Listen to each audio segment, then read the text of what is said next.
Nearly 2,000 power outages in the state tonight. Eversource at this hour says about 350 customers are still without power. Every year when that first blast of cold weather hits, the boilers are put to the test. Carbon monoxide, the silent killer, is a big concern on nights like this.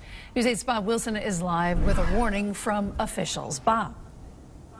Yeah, West Hartford Fire Department putting out a warning tonight. Make sure their batteries and the smoke detectors, they are working. It's plugged in. Carbon monoxide detector, because it'll be the first test tonight as these temperatures continue to drop.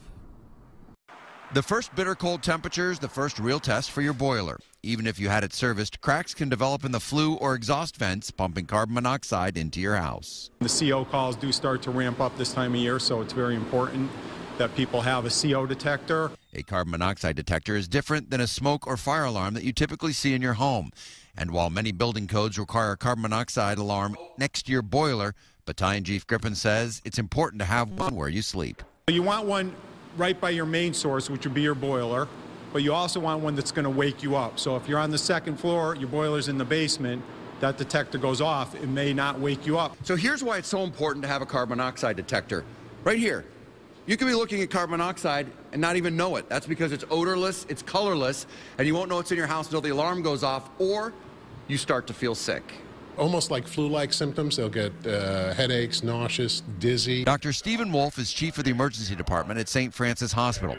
He says one big tip-off that you are suffering carbon monoxide poisoning and not the flu is that everyone in your family or in your home will become sick all at once. Usually the flu hits one family member or two, and then it goes to the next one. If everybody's got it, you tend to then start to wonder if there's something else going on.